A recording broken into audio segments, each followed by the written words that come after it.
Assalamualaikum warahmatullahi wabarakatuh. Perkenalkan, saya Septian Eka Putra SPD, calon guru penggerak angkatan ke-7 Kabupaten Sukabumi, asal sekolah dari SMA Negeri 1 Parungkuda. Semangat semuanya, mari bersama menjadi bagian transformasi pendidikan Indonesia. Kali ini saya akan membahas terkait modul 1.1.A.8 modul 1.1 tentang koneksi antar materi, kesimpulan, dan juga refleksi. Tentang filosofis pemikiran Ki Hajar Dewantara mengenai pendidikan. Beberapa pertanyaan pematik kita akan bahas. Yang pertama nanti apa yang Anda percaya tentang murid dan pembelajaran di kelas sebelum Anda mempelajari modul 1.1.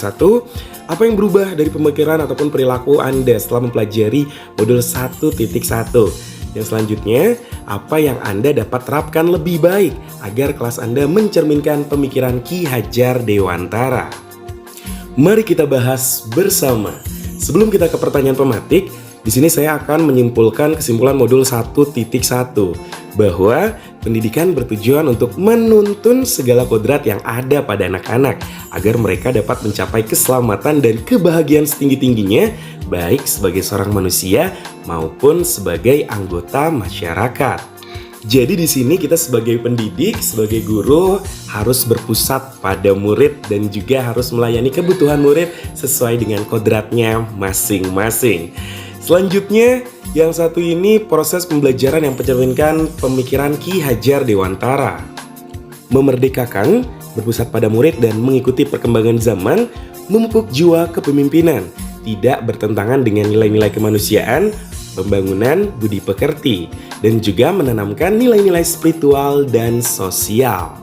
Anak adalah titipan dari Tuhan, dari Allah Subhanahu wa Ta'ala. Untuk itu, kita harus menghamba pada anak, memberikan pelayanan kebutuhan dengan penuh kesabaran, ikhlas, dan kasih sayang. Kita ke refleksi pertanyaan pematik yang pertama. Apa yang Anda percaya tentang murid dan pembelajaran di kelas sebelum Anda mempelajari modul 1.1? Sebelum mempelajari modul 1.1, ini saya percaya dan sudah yakin dengan apa yang saya ajarkan. Metode maupun strategi pembelajaran yang saya berikan, saya rasa sudah mewakili keseluruhan semua anak tanpa saya memperhatikan bahwa setiap anak memiliki karakteristik dan kebutuhan untuk mencapai hasil sesuai kodrat anak yang berbeda-beda. Patokan nilai yang besar ini masih menjadi acuan saya dalam menilai kemampuan hasil belajar anak tanpa melihat ada potensi lain yang dimilikinya. Karena setiap anak itu berbeda dan unik. Tidak memberikan metode ataupun strategi pembelajaran yang berbeda ke masing-masing individu ataupun pengelompokan mana yang sudah bisa ataupun belum bisa, mahir, berkembang, belum berkembang, bisa dibilang dasar, cakap, dan juga mahir. Selanjutnya, pertanyaan yang kedua, apa yang berubah dari pemikiran ataupun perilaku Anda setelah mempelajari modul 1.1?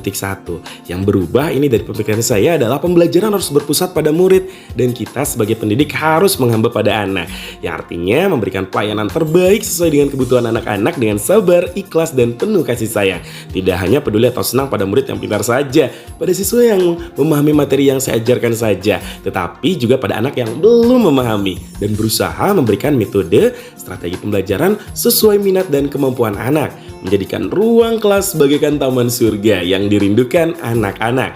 Sementara nilai angka bukan segalanya ataupun patokan menuju kesuksesan, namun bagaimana anak bisa mengembangkan bakat, potensi yang ada pada dirinya dan mempunyai akhlak, etika, dan budi pekerti yang baik. Untuk refleksi pertanyaan selanjutnya, apa yang dapat segera Anda terapkan lebih baik agar kelas Anda mencerminkan pemikiran Ki Hajar Dewantara? Jadi saya di sini sudah merefleksikan diri saya, akan berusaha semaksimal mungkin sekarang menerapkan filosofi pemikiran Ki Hajar Dewantara mengenai pendidikan.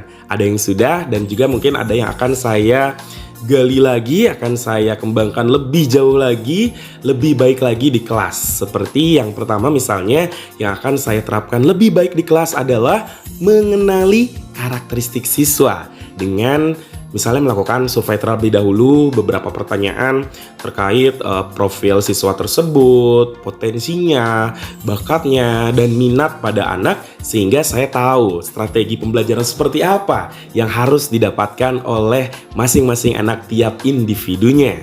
Selanjutnya yang kedua, setelah saya mengenali karakteristik anak, yang akan saya lanjutkan adalah merancang pembelajaran dengan strategi terus juga metode pembelajaran yang menarik ya dan tidak membosankan. yang berpihak pastinya ini pada anak. Jadi anak itu merasa betah, nyaman, merindukan suasana kelas ketika saya sedang mengajar. Saya akan berusaha membuat ruang kelas itu tidak membosankan. Yang akan saya terapkan lebih baik lagi di kelas ya, ini menciptakan suasana kelas penuh dengan kenyamanan, dengan proses belajar mengajar juga yang menyenangkan pastinya. Karena dengan suasana hati yang gembira, anak lebih cepat menerap ataupun menyerap materi yang saya ajarkan. Jadi berusaha membuat suasana kelas jauh lebih menyenangkan. Yang akan saya terapkan lebih baik selanjutnya adalah saya akan merancang pembelajaran berdiferensiasi. Karena sekarang saya tahu dan yakin setiap anak-anak itu berbeda dan unik. Saya akan memberikan kebebasan bagaimana para siswa, para anak ini memperoleh hasil belajarnya dengan cara metode yang ia butuhkan. Selanjutnya, tidak hanya berupa materi saja, mungkin memperkenalkan juga budaya-budaya yang ada di sekitar ya dengan kearifan lokal.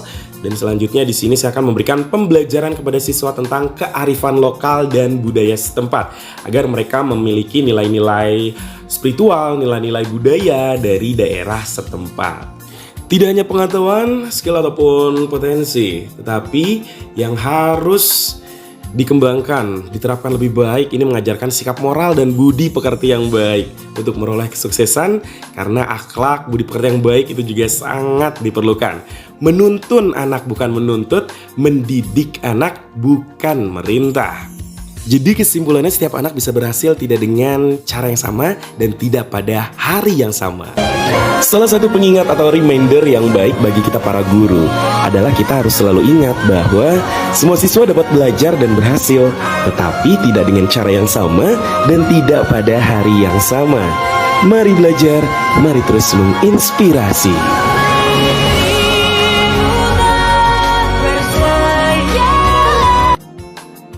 Demikian koneksi antar materi, kesimpulan dan refleksi filosofi pemikiran Ki Hajar Dewantara mengenai pendidikan.